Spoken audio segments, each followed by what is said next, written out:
اللہ من الشیطان الرجیم بسم اللہ الرحمن الرحیم وَإِذَا بَلَغَ الْأَطْفَالُ مِنْكُمُ الْحُلُمَ فَلْيَسْتَأْذِنُوا كَمَا اسْتَأْذَنَ الَّذِينَ مِنْ قَبْلِهِمْ كَذَلِكَ يُبَيِّنُ اللَّهُ لَكُمْ آيَاتِهِ وَاللَّهُ عَلِيمٌ حَكِيمٌ وَالْقَوَاعِدُ مِنَ النِّسَاءِ اللَّاتِي لَا يَرْجُونَ نِكَاحًا فَلَيْسَ عَلَيْهِنَّ جُنَاحٌ أَن يَضَعْنَ ثِيَابَهُنَّ غَيْرَ مُتَبَرِّجَاتٍ بِزِينَةٍ وَأَن يَسْتَعْفِفْنَ خَيْرٌ لَهُنَّ وَاللَّهُ سَمِيعٌ عَلِيمٌ لَيْسَ عَلَى الْأَعْمَى حَرَجٌ وَلَا عَلَى الْأَعْرَجِ حَرَجٌ وَلَا عَلَى الْمَرِيضِ حَرَجٌ وَلَا عَلَى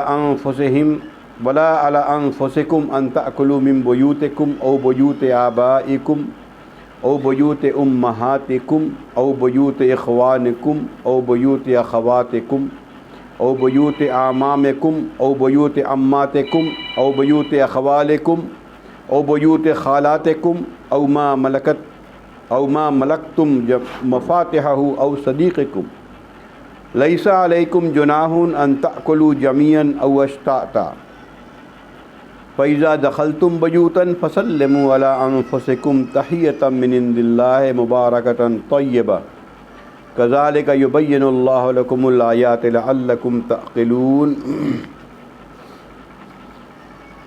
إنما المؤمنون الذين آمنوا بالله ورسوله وإذا كانوا معه على أمر جامع لم يذهبوا حتى يستأذنوه إن الذين يستأذنوك أولئك الذين يؤمنون بالله ورسوله فإذا استأذنوك لبعض شأنهم فأذن لمن شئت منهم واستغفر لهم الله إن الله غفور رحيم لا تجعلوا دعاء الرسول بينكم كدعاء بعضكم بعضا قد يعلم الله الذين يتسللون منكم لواذا فليحذر الذين يخالفون عن أمره أن تصيبهم فتنة أو يصيبهم عذاب أليم ألا إن لله ما في السماوات والأرض قد يعلم ما أنتم عليه ويوم يرجعون إليه فينبئهم بما عملوا والله بكل شيء عليم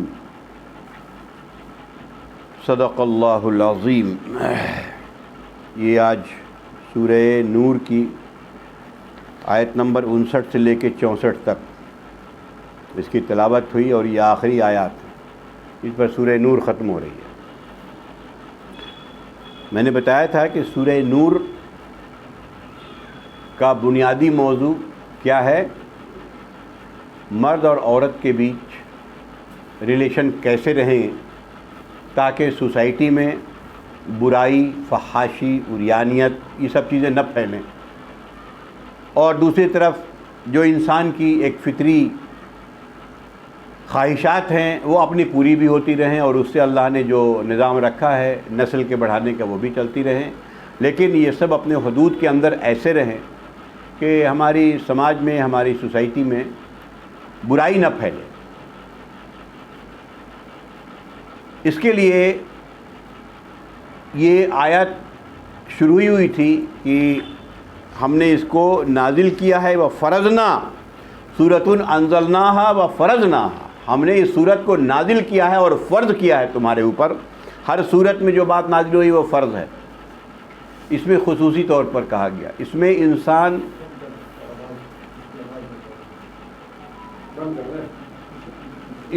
انسان جو ہے وہ قاصر ہے اس میں قانون بنانے سے، نہیں بنا سکتا۔ مرد بنائے گا تو مرد کی طرف جھکے گا، عورت بنائے گی تو عورت کی طرف جھکے گی۔ اس کا موقع تو نہیں ہے، لیکن جو لوگ پڑھے لکھے ہیں ان کو ذرا تاریخ ایک بار دیکھ لینی چاہیے کہ یونان سے لے کے جو اخلاق کا امام کہلاتا تھا اپنے زمانے میں، ارسطو اور یہ لوگ جو ہیں اخلاق کے، وہ ان لوگوں نے جو قوانین بنائے ہیں اور کس طریقے سے یہ فیل ہوا ہے دنیا نے دیکھا، اور آج اخلاق کیا ہو تو کہیں ورلڈ میپ پر کہیں ہے ہی نہیں تعلیم کے معاملے میں۔ یونان، گریس ختم ہو چکا۔ ان کی تفصیلات کتابوں میں ملتی ہیں، یا تو اس طرف بنایا کہ عورت کو قرار دے دیا کہ یہ ساری برائی کی جڑ ہے، نعوذ باللہ، اور نتیجہ یہ ہوا کہ بیٹا جو ہے ماں سے پردہ کرنے لگا کہ ماں عورت کی شکل ہم نہیں دیکھ سکتے، یہ گناہ ہے. یہ کرسچینٹی میں یہ بات آئی، یہ قانون بنائے لوگوں نے. دوسری طرف جو اباحیت کا ایک سیلاب آیا جو آج ہے، جو ہم لوگ دیکھ رہے ہیں کہ کوئی چیز غلط ہے ہی نہیں. مرد عورت کے تعلقات میں اگر دونوں راضی ہیں تو کوئی غلط نہیں ہے، اور نتیجے کے طور پر پتہ نہیں سماج کے کتنے % انلیجیٹیمیٹ چائلڈ ہیں جو گھوم رہے ہیں، پتہ ہی نہیں. یورپ میں تو ڈیٹا بھی آیا تھا کہ 80% یا اس سے اوپر ہیں. ہمارے یہاں بعد میں آیا ہے، اب یہ سب معاملہ شروع ہوگا. بہرحال اس کی تفصیلات اس لیے اللہ تبارک و تعالیٰ نے اتنی چھوٹی چھوٹی باتیں اس میں بیان کی ہیں کہ قرآن عام طور پر اتنی چھوٹی چھوٹی باریک باتیں بیان نہیں کرتا، وہ رسول کے اوپر چھوڑ دیتا ہے کہ ایک بنیادی بات بیان کر دیا، باقی اس کی توضیح رسول کر دیں گے. اور انہوں نے کیا. لیکن اس میں جو ہے ایسے معاملات بیان ہوئے ہیں کہ اتنی چھوٹی چھوٹی باتیں ہیں. بھئی گھر میں جاؤ تو سلام کر کے جاؤ، اچانک گھر میں نہ گھس جاؤ، یہ سب تفصیلات آئی ہیں. پردہ اور محرمات، کون محرم ہے کون غیر محرم ہے، کتنی حد تک پردہ جائز ہے، کتنا کہاں پردہ وغیرہ وغیرہ، تاکہ نہ تو اتنا زیادہ کر دیا جائے کہ عورت ہی بیچاری کسی کام کی نہ رہے، نہ ایسے کھلا چھوڑ دیا جائے. بالکل اعتدال سے یہ معاملہ آیا ہے. بہت تفصیل سے ہم نے یہاں پر یا آپ لوگوں نے سنا. اسی کا ایک معاملہ تھا کہ جب تم کسی کے گھر میں جاؤ تو سلام کیا کرو گھر میں 3 بار، اور تیسری بار میں جواب نہ آئے تو تم واپس ہو جاؤ. برا ماننے کی ضرورت نہیں ہے. ہو سکتا ہے کوئی اس پوزیشن میں نہ ہو کہ دروازہ کھولے، تو اسے برا ماننے کی بات نہیں ہے. اور اب اس میں صحابہ اکرام رضوان اللہ علیہم اجمعین کا معاملہ ایسا آیا کہ جو اس طرح کی آیات آئیں، ایک آیت آئی کہ بھائی لا تاکلوا اموالکم بینکم بالباطل، باطل طریقے سے ایک دوسرے کا مال نہ کھاؤ آپس میں. تو ریلیکسیشن کتنے انہوں نے کیا کیا کہ اتنا زیادہ اس میں ہو گئے کہ ذرا اعتدال سے آگے بڑھ گئے کہ بھائی ڈر سے، اللہ کے خوف سے. تو اللہ نے اس کو ریلیکس کیا. نہیں اتنا زیادہ میں تو سوسائٹی ذری تنگ ہو جائے گی. تو یہ ریلیکسیشن کا آج جو آیت آئی ہے اس سلسلے میں، وہ پہلے یہ بتایا کہ اب وَإِذَا بَلَغَ الْأَطْفَالُ مِنْكُمُ الْحُلُمَ، جب تمہارے بچے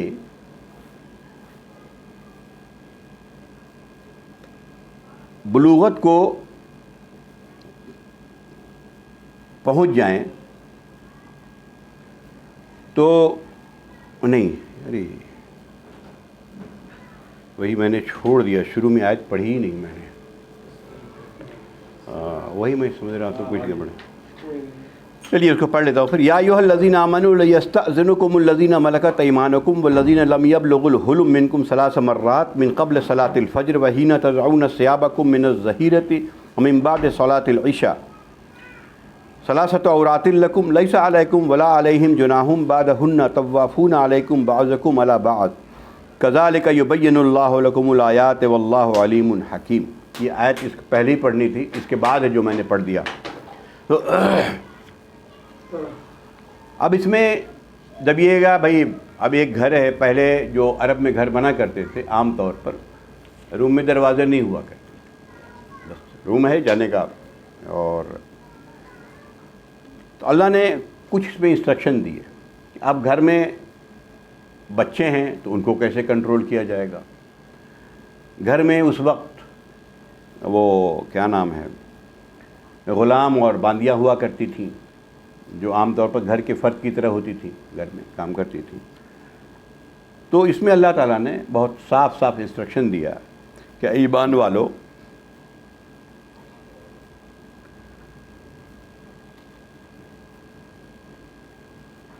تمہارے جو ملک یمین ہیں گھر میں باندیا اور وہ ہیں، اور وہ بچے لم یبلغ الحلم جو ابھی، حلم اصل کہتے ہیں خواب کو عربی میں، تو اس خواب سے مراد جو ہے وہ احتلام ہے، مطلب جو ابھی چھوٹے بچے ہیں جن کو ابھی مرد عورت کے ریلیشن کا شعور نہیں ہے، یہ لوگ بھی اگر ہوں جو ابھی حلم کو نہیں پہنچے ہیں، بچے ہیں، لیکن 3 وقتوں میں ان کو ایسی تربیت کیا جائے کہ وہ اجازت لے کر آئیں، گھر میں روم ہے، اجازت لے کر آئیں، 3 وقت بتائے گئے۔ من قبل صلاۃ الفجر، فجر کی نماز سے پہلے، وحین تضعون ثیابکم من الظہیرۃ، اور ظہر کے بعد جب تم اپنے فارمل کپڑے سب اتار کے، اور عام طور پر گھر میں جو جیسے سنڈو بنیان پہن لیا، کچھ پہن لیا، پھر لیٹے ہوئے ہیں، تو اس میں ہے جب تم اپنے کپڑے اس طرح کپڑے اتار رکھتے ہو اس وقت۔ ومن بعد صلاۃ العشاء، اور عشاء کی نماز کے بعد ان کو ایسی تربیت کیا جائے کہ کم از کم یہ وہ لوگ ان 3 وقتوں میں بغیر اجازت کے روم کے اندر نہ آئیں۔ ثلاث عورات لکم، یہ تمہارے لیے پردے کے وقت ہے۔ عورت، یہاں عورات جو لفظ ہے عورت کے معنی ہوتا ہے عربی میں پردہ، اور جس کو ہم لوگ عام طور پر عورت بولتے ہیں اس کو نساء کہا گیا، نساء معنی عورت۔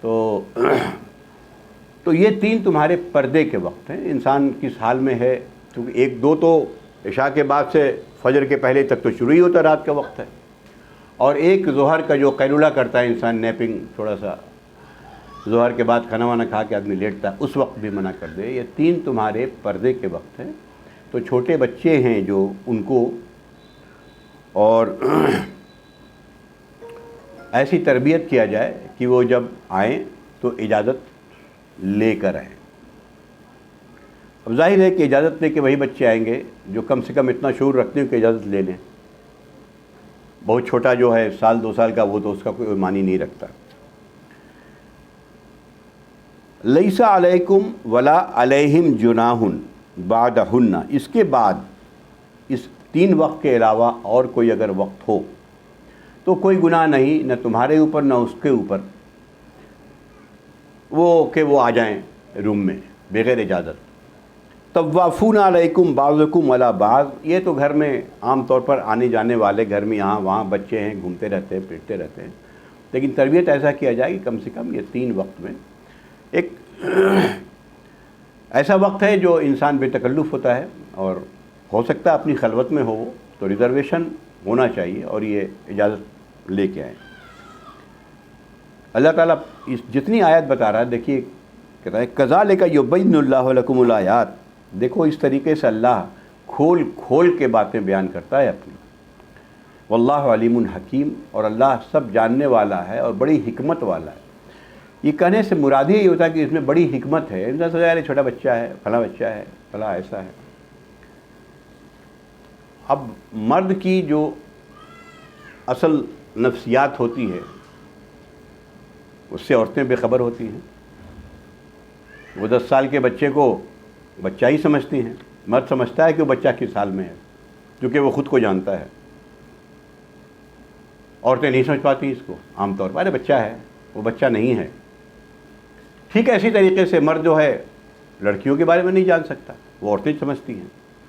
تو اس لیے یہ سب معاملہ اللہ تعالیٰ وہی کہہ رہا ہے کہ وہ علیم اور حکیم ہے، وہ سب جانتا ہے کہ عورتوں کے اندر، بچیوں کے اندر کیا گزرتی ہے، بچے مرد جب جوان ہونے لگتے ہیں یا اس سے پہلے ان کے اندر کیا گزرتی ہے، یہ ہم لوگ کوئی نہیں جان سکتا، اللہ جانتا ہے۔ کہہ رہا ہے یہ اللہ علیم ہے اور بہت حکمت کے ساتھ یہ تمہیں یہ حکم دے رہا ہے۔ اس کو بہت لائٹلی لینے کی چیز نہیں ہے، اس لیے کہ ایسی نامناسب حالت میں کوئی دیکھ لے انسان کو۔ اس کے بعد کہا گیا وَإِذَا بَلَغَ الْأَطْفَالُ مِنْكُمُ الْحُلُمَ، اور جب یہ بچے بالغ ہو جائیں، تو اصلاً بالغ جو ہے فقہ کے اعتبار سے تو میں بتاؤں گا، بچہ جب احتلام کے اس میں پہنچ جاتا ہے، یا بچی جب پیریڈ شروع ہو جاتی ہے، وہ اس کے بلوغت کے معاملات ہیں۔ اب اس میں فقہی طور پر ایج کے معاملے میں ویریشن ہے، کوئی ویریشن کی اس میں بات نہیں ہے، ہر جگہ کا معاملہ الگ ہوتا ہے، کوئی ٹھنڈا ملک ہے، کوئی گرم ملک ہے، افریقہ ملک ہے، ہندوستان ہے، ادھر یورپ ہے، تو تھوڑا سا انوائرمنٹ کا ایفیکٹ ہوتا ہے. تو اس وقت جہاں اسلامی حکومت ہوگی اپنے حساب سے وہ طے کر لے گی. اسلام نے یہ بتا دیا کہ یہ کب ہوتے ہیں، اب کس ایج میں ایگزیکٹلی ہوگا وہ حالات ڈیپینڈ کرتے ہیں. اس لیے فقہ میں اختلافات، یہ اختلاف نہیں کہیے، لوگوں نے اپنے اپنے حساب سے جو جہاں کا ہے وہاں بتا دیا اپنے حساب سے. یہ تو یہ لوگ اب جب اس کو پہنچ جائیں چاہے جس وقت بھی آئیں وہ اجازت لے کے آئیں. ان کے لیے بچے کو تو چھوٹے صرف 3 وقت میں منع کیا گیا. جو بچے اپنی بلوغت کو پہنچ جائیں، جب وہ بالغ ہو جائیں، تو پھر جیسے پہلے حکم دے دیا گیا ہے کہ سلام کرو اور پھر گھر میں جاؤ، یا گھر میں ہو تو روم میں جانا ہو تو بول کر کے جاؤ یا آواز دے کے جاؤ یا جو بھی ہو، جو طریقہ ہو. اب تو خیر چونکہ سب میں ڈور ہوتے ہیں، اپنا ڈور اندر سے بولٹ بھی کرتا ہے انسان، سب ٹھیک ہے، لیکن ان سب کے باوجود اس کے احتیاط بہت ضروری ہے. تو اللہ تعالیٰ کہتا ہے یہ کر کے جائیے. اور کذالک یبین اللہ لکم الآیات، ہی پھر وہی بات آ رہی ہے کہ اللہ تعالیٰ اپنے آیات کو دیکھو کھول کھول کے بیان کرتا ہے. وہ علیم ہے اور حکیم ہے، دونوں باتوں میں یہ بات بتائی گئی. وہ علیم ہے سے مراد یہی ہے کہ انسان کو اس نے تخلیق کیا ہے، اس کے اندر کب اس کے جنسی جذبات، جنسی شعور رونما ہو رہے ہیں اس کے اندر، یہ اللہ ہی جانتا ہے. حالات کے اثرات ایسے ہوتے ہیں کہ آج کل جو حالات ہے دیکھ ہی رہے ہیں، وہ ٹی وی اور فلاں اور نیٹ اور جتنی چیزیں آ رہی ہیں، وہ تو کسی اخبار میں پڑھا تھا کہ بھئی ان کے کسی بچے کے 10 سال کا بچہ ہو تو اس کو سیکس ایجوکیشن دینا شروع کرنا چاہیے. ساؤتھ میں ہوا تھا ایک کانفرنس، میں نے اخبار میں پڑھا تھا. تو جب آ کے لوگ بیٹھے تو اس میں سے ایک نے کہا کہ ارے کاہے کے لیے سب کر رہے ہیں، 10 سال کے بچے سے ابھی سیکس ایجوکیشن لی جا سکتی ہے، اس لیے آپ کو پریشانی ہونے کی ضرورت نہیں ہے. حالات یہ ہیں. تو بالکل صحیح بات ہے یہ ایجوکیشن. تو یہ حالات ڈیسائیڈ کریں گے عام طور پر کہ کب اس معاملے پہ. یہ ہمیں صرف ایک انسٹرکشن دے دیا گیا. حالات کے اعتبار سے ہر شخص اپنے یہاں دیکھ لے کیا حالات ہیں، گھر کیسا ہے. اور چھوٹے بچے کے بارے میں بتا دیا کہ یہ 3 اوقات ہیں، لیکن اس کے بعد بھی بہت سے حالات آ سکتے ہیں جو انسان ڈیسائیڈ کرے گا. یعنی اللہ تعالیٰ صرف یہ کہہ رہا ہے کہ ڈیسنسی ہونی چاہیے فیملی کے اندر. یہ سب چیزیں ایسی ہیں جو چھپی چیزیں ہیں وہ چھپی ہونی چاہیے، جو ظاہری چیزیں وہ ظاہر ہونی چاہیے. ایسا کوئی ایک مطلب انسٹانس بھی نہیں ہو کہ ایسا خدا نخواستہ کوئی ایسی حالت میں چلے آئے جو نامناسب ہے، جو نہیں ہے. صرف میاں بیوی کی بات نہیں ہے. اب دوپہر میں جیسے کھانا کھا کے سوئے ہیں، گرمی کا دن ہو، کبھی کبھی لوگ بنیان بھی اتار دیتا ہے نا، ایک چھوٹا سا لنگی یا ایسا پاجامہ پہن کے سو رہتا ہے، وہ نہیں چاہتا ہے کوئی دیکھے ہمیں اس حالت میں. تو یہی کافی ہے. بنیان پہن کے بھی ایسے کوئی بہت اچھی بات نہیں کسی کے سامنے آ جائے. تو منع کیا گیا ہے. تو یہ سب غیر مناسب حالات ہیں، تو اس سے بچنا چاہیے. یہ 2 بہت حکم ہے ایسا، اور اس میں بڑی حکمت ہے. یہی چیزیں آگے بڑھ کے کوئی دوسری شکل اختیار کر لیتی ہیں. اب ایک تیسرا ریلیکسیشن، آپ ایک آیت پیچھے گزری ہے، وَلِيَضْرِبْنَ خُمُورِهِنَّ عَلَى جُيُوبِهِنَّ. وہ اپنے بچیوں کے بارے میں کہا گیا کہ جب وہ بڑی ہو جائیں تو اپنے سینے پر دوپٹے ڈال لیا کریں. آگے بات آئی ہے. اب اس کے بارے میں ریلیکسیشن آ رہا ہے. وَالْقَوَائِدُ مِنَ النِّسَاءِ، قواعد کہتے ہیں، قاعدہ کہتے ہیں عربی میں بیٹھنے کو. ایسی عورت جو بیٹھ گئی ہوں، اللتی لا یرجون نکاحً، مطلب بیٹھ کر جانے کا مطلب یہ ہوا کہ اب وہ ایج میں پہنچ گئی ہیں کہ اب ان کو نکاح کی کوئی امید نہیں ہے. 65 سال 70 سال کی ہو چکی ہیں. ایسے ایک ایج تو میں یوں ہی مثال کے طور پر ڈیفائن کر رہا ہوں کہ تو ایسی عورتوں پر اب جو بھی نگاہ اٹھتی ہے عام طور پر، سوائے اس کے کہ انسان کا مزاج ہی خراب ہو گیا ہو، ایک احترام کی نظر اٹھتی ہے، چاہے کوئی بھی عورت ہو، احترام کی نظر ہو، کوئی مسلم ہو غیر مسلم ہو کوئی بھی ہو، اس ایج میں احترام کی ہی نظر اٹھتی ہے۔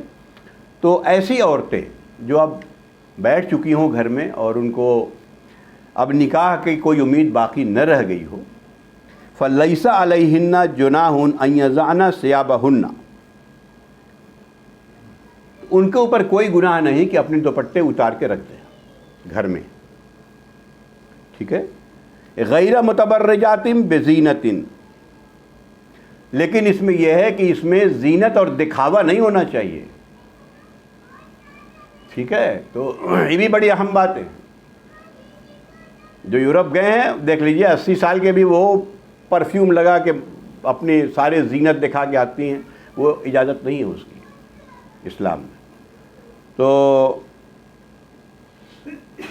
یہ عام عورتوں کی باتیں ہیں جو اسلامی حدود میں رہتی ہیں، وہ اپنے گھر میں بڑی بوڑھیاں ہیں جیسے رہتی ہیں، تو اگر بچے ہیں تو دوپٹے اپنے اگر اتار کے رکھ دیں تو اس میں کوئی حرج نہیں ہے، لیکن شرط یہ ہے کہ وہ دکھاوے کے لیے نہ ہو۔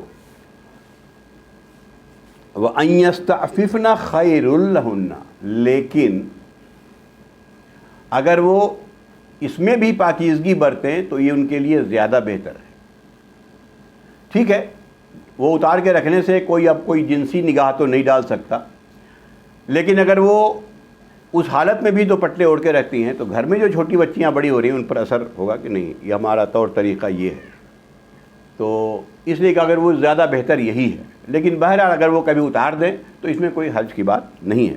اس سے یہ بھی بات سامنے آتی ہے کہ وہ عورتیں بچیاں جو بھی ہوں وہ کسی قیمت پر دوپٹے نہیں ہٹا سکتی کسی کے سامنے۔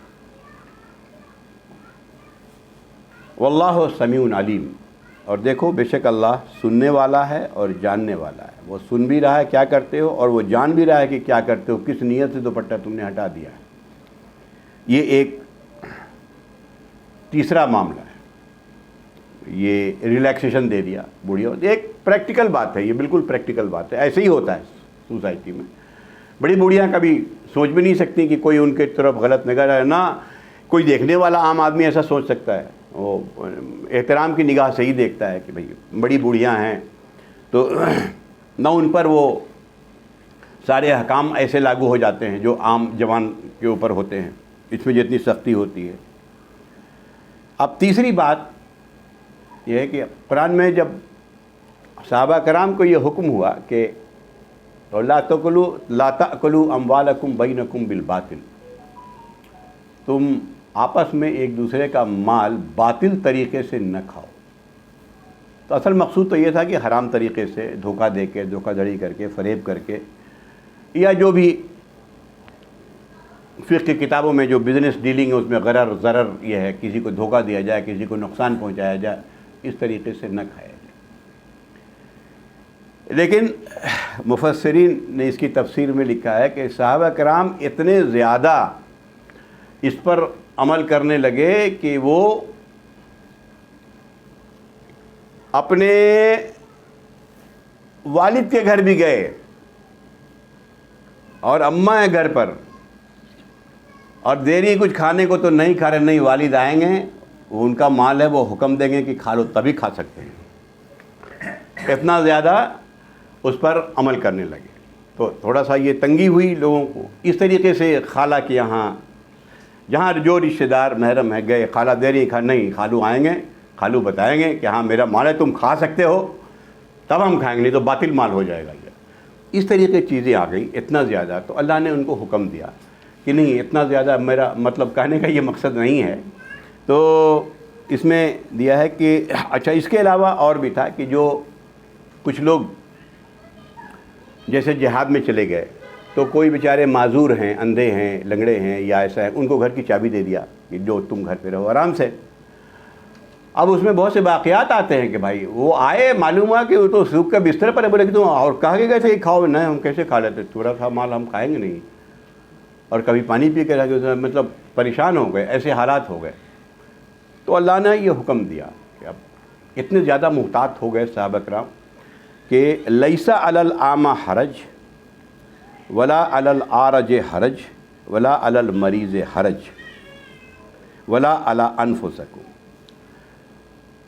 نہ تو کسی اندھے کے لیے، نابینا کے لیے، نہ کسی لنگڑے کے لیے، نہ کسی بھی طرح کے مریض کے لیے کوئی حرج کی بات نہیں ہے، نہ صرف تمہارے اوپر کوئی حرج ہے کہ ان تاکلوا، کہ تم کھاؤ، من بیوتکم، اپنے گھروں سے. ٹھیک ہے، اپنے گھر میں بھی بہت سی باتیں ہوتی، بیوی کا مال ہے. اب وہ اتنے محتاط ہو گئے تھے کہ نہ اجازت نہیں ہوگی تب تک نہیں کھائیں گے. اس طرح تو من بیوتکم او بیوت آبائکم، اپنے باپ دادا کے گھروں سے، او بیوت امہاتکم، اپنی ماں، امہات کا مطلب باپ دادا ہو گئے، سر ماں نانی ہو گئی، نانی کے گھروں سے. او بیوت اخوانکم، اور اپنے بھائیوں کے گھروں سے، او بیوت اخواتکم، اور اپنی بہنوں کے گھروں سے، او بیوت اعمامکم، اور اپنے چچا کے گھروں سے، او بیوت عماتکم، اور اپنی پھوپھیوں کے گھروں سے، او بیوت اخوالکم، اور اپنے ماموں کے گھر سے، او بیوت خالاتکم، اور اپنی خالہ کے. بالکل جو کلوز سرکل میں بتایا بھئی، چچا، پھوپھا، ماموں، خالو، یہ ہوتے ہیں بزرگوں میں، ان کے گھروں سے. او ما ملکت مفاتحہ، یا وہ گھر جس کی چابی تمہیں دے دی گئی ہے کہ لوگ گھر یوں سے استعمال کر سکتے ہو، جیسے لوگ جہاد میں جاتے تھے ہم نے کہا. او صدیقکم، یا تمہارے وہ ایسے دوست جن کے بارے میں تم یہ سمجھتے ہو کہ اگر ان کے گھر سے کھا لے تو وہ برا نہیں، وہ اچھا سمجھیں گے کہ اچھا وہ کھا کے چلے گئے. تمہارے کو کوئی گناہ نہیں، کہ مطلب اتنا اسٹرکٹ ہونے کی بات نہیں کہی گئی ہے. ان سب کے گھروں سے جاؤ، اگر اور کچھ دیا جائے کھانے کے لیے، ان کے بچے لے کے آ جائیں، خالہ لے کے آ جائیں، تو اس میں اب خالو کا انتظار کرنے کی ضرورت نہیں ہے، لو کھاؤ، کھا لو. یہ حکم دیا گیا، یعنی ریلیکسیشن دے دیا گیا کہ یہ باطل مال نہیں ہوگا. لیس علیکم جناح، اور کوئی گناہ نہیں تمہارے اوپر، ان تاکلوا جمیعا او اشتاتا، تم لوگ سب ساتھ بیٹھ کے کھاؤ یا الگ الگ کھاؤ. یہ بڑی اہم ہے، ہمارے یہاں بہت غلط فہمیاں ہیں اس میں پھیلی ہوئی ہیں. ہم لوگ ساتھ بیٹھ کے دسترخوان پہ کھا لیں تب بھی ٹھیک ہے، ہم لوگ الگ الگ کھا لیں تب بھی ٹھیک ہے. ہمارے یہاں یہ چیزیں عام طور پر رائج ہے، نہیں نہیں نہیں نہیں نہیں ساتھ ہی کھاؤ، ایسا کوئی معاملہ نہیں ہے. عرب کے یہاں طریقہ ہے ساتھ کھانے کا، بیٹھتے ساتھ کھاتے کھاؤ. اس میں ایک دو مسئلے آتے ہیں جھوٹے کے. بھئی جھوٹا، یاد رکھیے گا کہ جھوٹا جو ہے وہ حرام نہیں ہوتا، وہ جائز ہوتا ہے اس کو کھانا، چاہے وہ کسی کا ہو.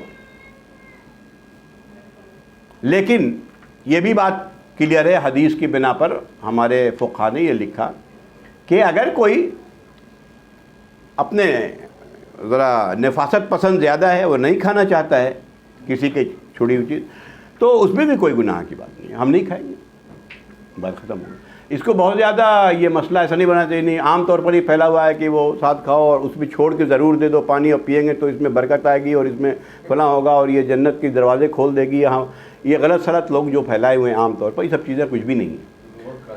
عام طور پر وہ ہاں ایک گھونٹ چائے لے لیا، پھر ان کو چائے دے دیا، پھر ان کو چائے دے دیا، اس سے بڑی برکت ہوگی فلاں، یہ سب کچھ بھی نہیں ہے اسلام میں. یہ سب ایک غلط چیزیں ہیں. اگر کوئی نہیں چاہتا ہے کھانا کسی کا، وہ نہیں بھی کھائے. ہاں اتنا ضرور کہا گیا کہ وہ چیزیں حرام یا ناپاک نہیں ہیں. یہاں تک کہ کافر کا بھی چھوڑا ہوا کھانا حرام یا ناپاک نہیں ہے. ٹھیک ہے. بخاری کی ایک روایت ہے، بڑی ڈھونڈ کے میں نے آج نکالا تھا اس کو، 344 نمبر، بڑی لمبی حدیث ہے. اس میں ہے ایک کہ سفر میں جب آپ تھے اور پانی کی پرابلم آ گئی تو کوئی وہ ایک مشرکہ جا رہی تھی، اس نے بھی بہت پہلے سے پانی لیا ہوا تھا، اس میں پیتی بھی تھی. ان کے پانی کو خود نبی کریم صلی اللہ علیہ وسلم نے استعمال کیا، صحابہ کرام نے استعمال کیا، پینے کے لیے استعمال کیا، وضو کیا. اور اس نے دیکھا، وہ تعجب میں پڑ گئی کہ ارے سارا اتنے لوگوں نے اس کو پیا بھی، وہ چونکہ ایک معجزہ ہوا اور پانی ویسے کی ویسی رہا. تو پھر اس پر وہ بعد میں جا کے ایمان لائی وہ وغیرہ، یہ الگ ہے. لیکن اس سے فقہاء نے نکالا ایسا کوئی معاملہ نہیں ہے کہ ہم کہ مشرک نے پی لیا، ایسا کچھ نہیں. ہاں کوئی شراب کا گلاس ہے، کوئی ایسا معاملہ تو ایک دیگر بات ہے، تو ایسے اس کے بھی کوئی جھوٹا نہیں ہوتا. ہمارے یہاں یہ سب چیزیں ایک چلی آتی ہیں کہ وہ چائے تھوڑا تھوڑا، یا حضرت ذرا ایک بار پی کے جھوٹا دے دیں گے تو ہمارا ذرا معاملہ بڑھ جائے گا. ہاں یہ سب چیزیں معاملہ نہیں ہے، یہ غلط ہے. تو اللہ تعالیٰ یہ کہتا ہے کہ تم یہ ساتھ کھاؤ. ہاں یہ ضرور ایک بات آئی ہے کہ فیملی اگر ہو تو ساتھ کھائے تو اچھا لگتا ہے، لیکن کوئی الگ کھانا چاہے تو الگ کھا لے. کوئی اس میں اسلام کے اندر کوئی تنگی نہیں بتائی گئی ہے. تو لیسا علیکم جناح، جیسے ہمارے یہاں غیر مسلموں کے یہاں، ہندو بھائیوں کے یہاں ان کا ایسا ہے کہ بھائی الگ ہی الگ کھانا پسند کرتے ہیں. ٹھیک ہے بھائی، ان کے یہاں کا. ہمارے یہاں عرب میں دیکھیے گا تو ایک ہی میں کھاتے ہیں سب بیٹھ کے. ٹھیک ہے بھائی، آپ کھانا پسند کرتے ہیں کھائیے. اب مجھے وہ اس طریقے سے کھانا ناپسند ہے، میں نہیں کھاتا، نہیں جناب مجھے نہیں پسند، مطلب ٹھیک ہے. تو یہاں پر کوئی تنگی نہیں رکھی گئی ہے. اور اس طرح کے جو الفاظ پھیلائے گئے ہیں کہ وہ برکت ہوتی ہے، فلاں ہوتا ہے، جھوٹا پھوٹا کھانے سے، سب غلط باتیں ہیں. لیسا علیکم جناح ان تاکلوا جمیعا او اشتاتا، تم ایک ساتھ کھاؤ یا الگ الگ کھاؤ، کوئی فرق نہیں پڑتا. یہ بھی چونکہ اللہ کا قاعدہ ہے، چونکہ اب جو یہاں آیا نا کہ اندھے اور لنگڑے، اب اندھے دسترخوان پر نہیں جاتے تھے کہ پتہ نہیں، ہم کو تو پتہ نہیں کیا کیا سامان ہے کہ میں زیادہ ہاتھ نہ ڈال لوں، اس میں ڈال لوں، مجھے پتہ نہیں ہے. لنگڑے اس لیے نہیں جاتے تھے کہ بھائی کافی جگہ ہم لے لیتے ہیں، میری وجہ سے دوسروں کو تکلیف ہو جائے گی. اس طرح کی چیزیں آئیں تو یہ قرآن نے یہ انسٹرکشن دیا کہ ایسا کچھ نہیں. اگر ایسا کوئی الگ کھانا چاہے الگ کھا لے، ساتھ کھانا چاہے ساتھ کھا لے، اس میں کوئی دقت کی بات نہیں ہے. اس کے بعد کہا فَإِذَا دَخَلْتُمْ بُيُوتًا، اور جب تم گھر میں داخل ہو. یہ سب ہم لوگ اپنی انا کو دیکھیں اس کے اوپر، اس آیت میں ہم اپنے کو بھی دیکھ رہے ہیں. فَسَلِّمُوا عَلَىٰ أَنفُسَكُمْ تَحِيَّةً مِّنْ عِندِ اللَّهِ مُبَارَكَةً طَيِّبَةً، تو سلام کرو. کون سا شوہر ہے جو بیوی کو سلام کرتا ہے؟ ذرا سوچ لیجیے. اللہ ماشاء اللہ. میں ایک بات کر رہا ہوں، انا کی باتیں ہوتی ہیں، ایک معمول میں ایسا نہیں ہوتا. عام طور پر چاہتا ہے کہ گھر میں جاؤ تو، حالانکہ یہ دعا اللہ تعالیٰ کہہ رہا ہے کہ دیکھو یہ جب تم جاؤ گے، سلموا علی انفسکم سلام تحیۃً، اللہ کی طرف سے ایک تحیہ ہے، دعا ہے ایک طرح کی، سمجھیے اس میں برکت ہے. بہت پاک چیز ہے جو ہم دعا کرتے ہیں اپنی بیوی کے لیے، بچوں کے لیے، خود اپنے لیے، السلام علیکم. تو لیکن عام طور پر چونکہ شوہریت غالب آ جاتی ہے تو انسان بول نہیں پا رہا ہے. میں بڑا ہوں، میں وہ کرے گی سلام میرے اوپر. جی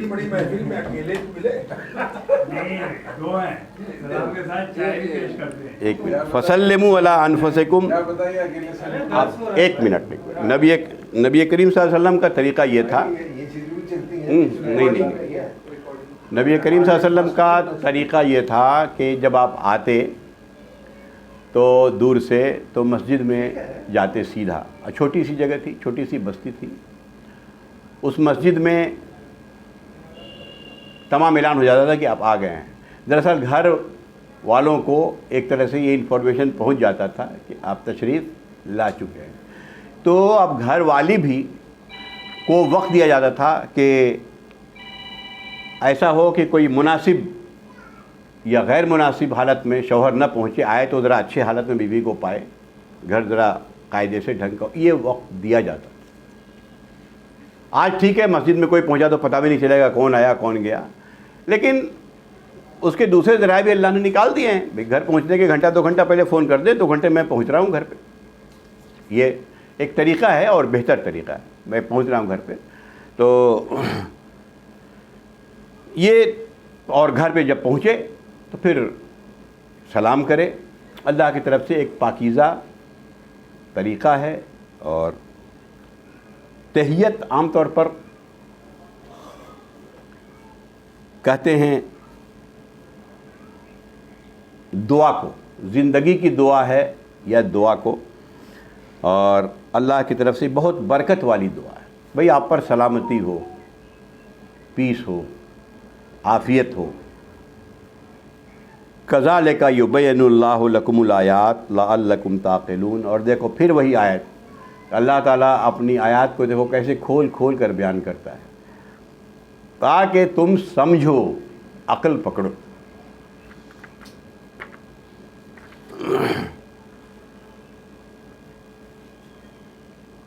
انما المومنون، اب ایک اور دو مسئلے ہیں، بس بات ختم ہو جائے گی۔ انما المؤمنون، مومن تو وہ لوگ ہیں، الذین آمنوا باللہ ورسولہ،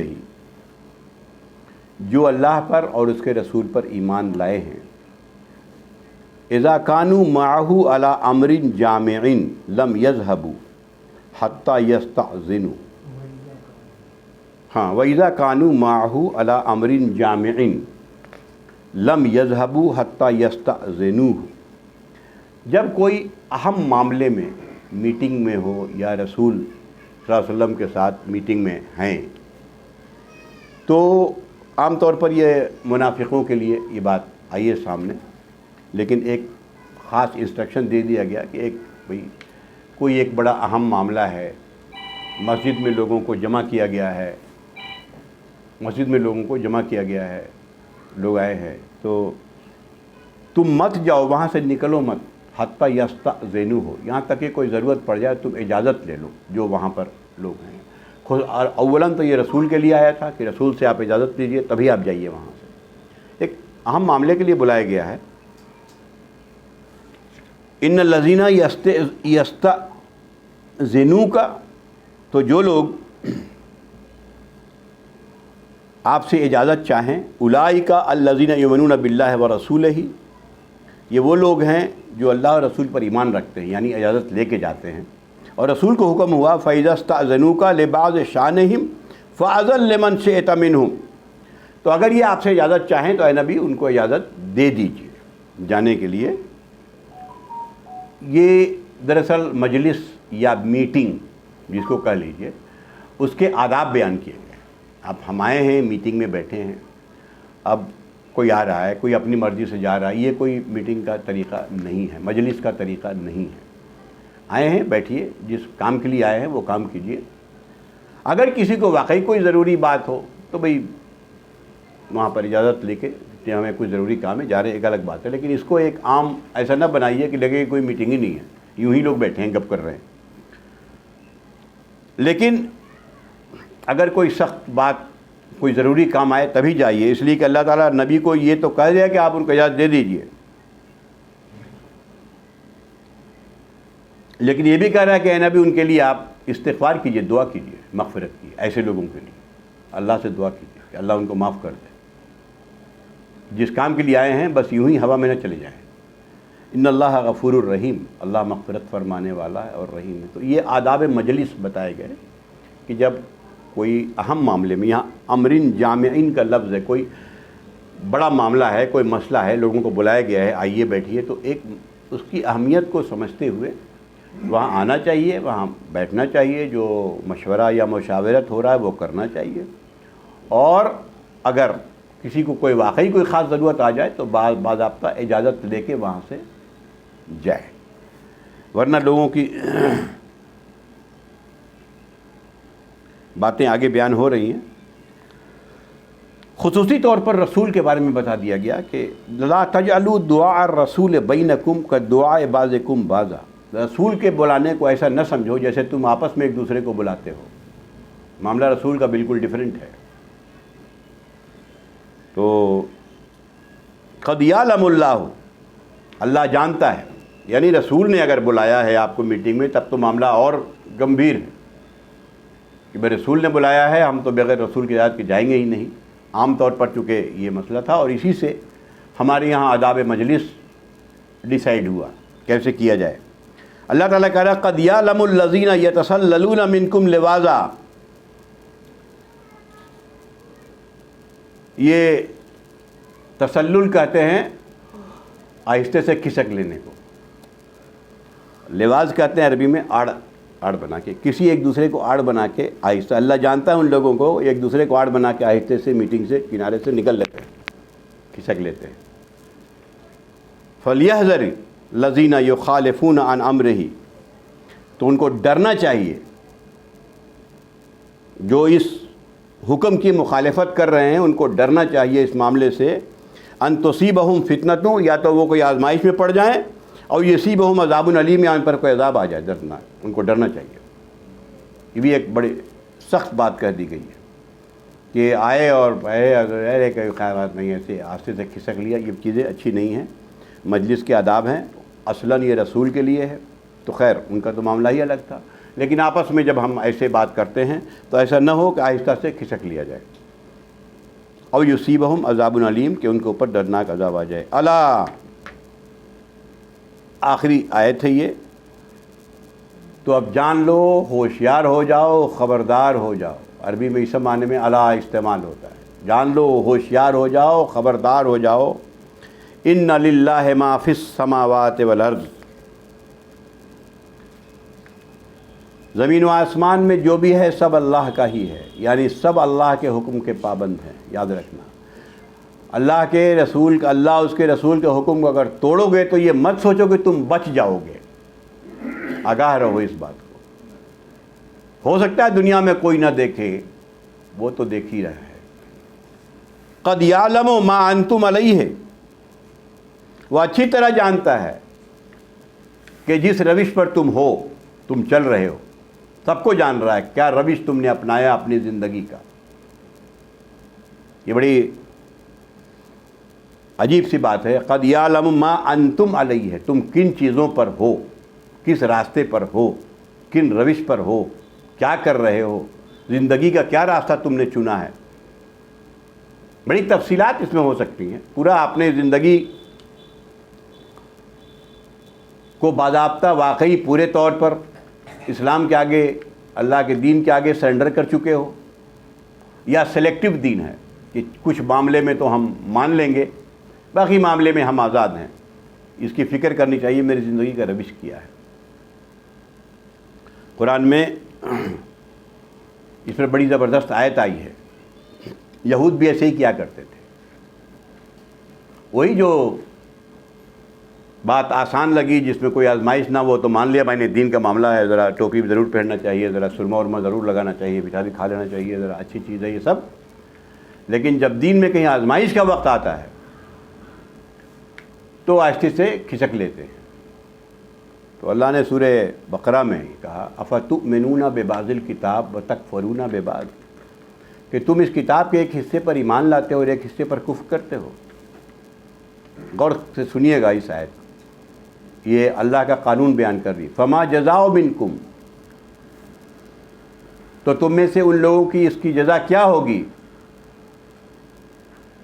افتؤمنون ببعض الکتاب وتکفرون ببعض فما جزاء، دیکھیے آیت نہیں، مطلب یہ کہ خزیوں فی الحیات الدنیا، کہ ایسا شخص دنیا میں بھی ذلیل و خوار ہو، ہر جگہ سے ذلیل ہو رہا ہو، اور پھر اللہ کی طرف جب لوٹے تو عذاب علیم کی طرف لوٹے.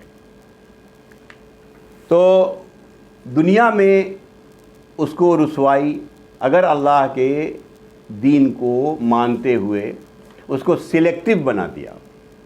چند سلیکٹڈ چیزیں ہم مان لیا، بھائی نماز روزہ تو ہم کر لیتے ہیں، حج بھی کرائے، زکوٰۃ بھی دے دیا، بس سوچا ہم نے اسلام کے سارے کام پورے کر دیے.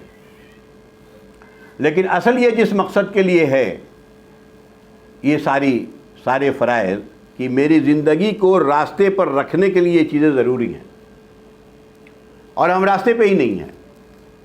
حرام کا کھاتے ہیں، حرام کا کماتے ہیں، سود کھاتے ہیں، زمین غصب کرتے ہیں، بہن کا میراث کھا جاتے ہیں، بیوی پر ظلم کرتے ہیں، بچوں پر ظلم کرتے ہیں، رشتہ دار کو ظلم کرتے ہیں، سب کچھ کر رہے ہیں. ہمارے یہاں سب جائز ہے. افتؤمنون ببعض الکتاب وتکفرون ببعض فما جزاء من یفعل ذلک منکم، یہ ہے الا خزی فی الحیات الدنیا. تم میں جو ایسا کرے اس کے لیے اس کی سزا کیا ہو سکتی ہے کہ دنیا میں وہ ذلیل و خوار ہو کے رہے. وَيَوْمَ الْقِيَامَةِ يُرَدُّونَ إِلَىٰ أَشَدِّ الْعَذَابِ، اور قیامت کے دن وہ سخت عذاب کی طرف لوٹایا جائے. وَمَا اللَّهُ بِغَافِلٍ عَمَّا تَعْمَلُونَ، جو تم کرتے ہو اللہ اس سے غافل نہیں ہے. یہی اللہ تعالیٰ کہہ رہا ہے کہ ہم تمہاری روش کو دیکھ رہے ہیں، واقعی تم نے دین کو اپنایا ہے. آپ دیکھ لیجئے اس پوری صورت میں، یہ صورت اصلاً مرد عورت کے ریلیشن پر ہے. ذرا ایک بار سب اپنے کو بھی اور تمام سوسائٹی کو بھی نظر اٹھا کے دیکھ لیں کہ ہمارے تعلقات مرد عورت کیسے رہیں سوسائٹی میں، کیا ہم اس کو سمجھتے ہیں. اب اس میں کتنی باتیں آتی ہیں، محرم، غیر محرم، پردہ، لباس، ستر، اس کا کتنا اہتمام کرتے ہیں. اگر نہیں کرتے ہیں الا خزیوں فی الحیات الدنیا، تو جو ہو رہی ہے پورے دنیا میں جو ہے آج ہم دیکھ رہے ہیں کہ ذلیل، ذلت، پستی، اس کے ذمہ دار صرف ہمارے اعمال ہیں۔ قرآن نے بار بار یہ اصول بیان کر دیا، بار بار یہ اصول بیان کر دیا کہ جب ادخلوا فی السلم کافہ، پورے داخل ہو جاؤ۔ یہ پیکج ڈیل ہے، یہ سلیکٹیو ڈیل، لینا ہے تو پورا پیکج لیجئے اسلام کا۔ یہ قرآن پر ایمان لائے ہیں، قرآن کو مان لیجئے۔ ایسا نہیں کہ کچھ باتوں کو مانتے ہیں، کچھ باتوں کو نہیں مانتے ہیں، نماز پڑھ لیا بس کافی ہے اور باقی معاملہ ختم، ایسا نہیں ہو سکتا، یہ معاملہ نہیں ہوگا۔ اللہ تعالیٰ یہ کہہ رہا ہے قد یعلم، وہ جانتا ہے، ما انتم علیہ، تم جس روش پر تم چل رہے ہو، وَيَوْمَ يُرْجَعُونَ الیہ، اس دن جب وہ لوٹیں گے اللہ کی طرف، فَيُنَبِّئُهُم بِمَا عَمِلُوا، وہ بتا دے گا جو تم عمل کر رہے تھے، وہ یہ بتا دے گا کہ دنیا میں کیوں تم کو ذلت آئی تھی، وہ یہ بتا دے گا اس دن کہ تم کیا کر رہے تھے دنیا میں اور کیوں یہ معاملہ ہوا تھا۔ واللہ بکل شیء علیم، اور ہر چیز کی خبر اللہ کو ہے، ہر چیز کا علم اللہ رکھتا ہے۔ آخر میں ایک آیت میں یہ ساری بات کر دیا کہ تم کس روش پر ہو، اب دیکھتے ہیں۔ اللہ تعالیٰ بار بار کہہ رہا ہے کہ میں چھوٹی چھوٹی کذالک یبین اللہ لکم الآیات، واضح کرتا ہے اللہ تعالیٰ، اس طرح سے آیات کھول کھول کے بیان کر رہا ہے، تم ایسا کرو، ایسا کرو، ایسا کرو، اجازت لو، محرم ہو، غیر محرم ہو، مرد رہو، عورت ہو، کیسے رہے گھر میں، کیا کرو، کیا، ساری تفصیلات آپ نے سنی۔ لیکن سننے کے بعد میرے گھر میں یہ لاگو نہیں ہے، الا ماشاء اللہ، ہے نا، نہ میری بیوی پردہ کرتی ہے، نہ میری بچیاں پردہ کرتی ہیں، وہی اسکرٹ پہن کے اسکول کالجز جاتی ہیں۔ اب بتائیے کہ اگر لباس پہننا بھی نہیں آئے پڑھنے لکھنے کے بعد، وہ کون سی تعلیم ہے؟ جس علم کی تاثیر سے زن ہوتی ہو نازن، علامہ اقبال کہتے ہیں جس علم کی تاثیر سے زن ہوتی ہو نازن، اس علم کو کہتے ہیں ارباب نظر موت۔ یہ موت ہے، اس کو مار دیا آپ نے۔ اب اس کی زندگی صرف یہی ہے کہ بھیا زیادہ سے زیادہ کماؤ کھاؤ، معاملہ ختم، یہ سب چھوڑو، عزت عصمت فلاں چینا، یہ سب معاملہ ختم ہو گیا۔ تو یہ ساری باتیں اس لیے بتائی گئیں۔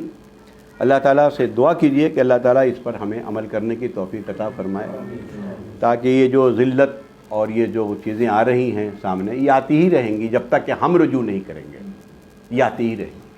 بھائی میری طبیعت خراب ہو رہی ہے اس لیے کہ ہم زہر پی رہے ہیں، تو جب تک ہم دعا کر رہے ہیں کہ بھائی ٹھیک ہو جا رہے، جب تک کہ زہر پینا نہیں چھوڑو گے طبیعت خراب ہی رہے گی، ٹھیک نہیں ہو سکتی۔ اللہ تعالیٰ ہم سب کو اس پر عمل کی توفیق عطا فرمائے۔ وآخر دعوانا ان الحمد للہ رب العالمین۔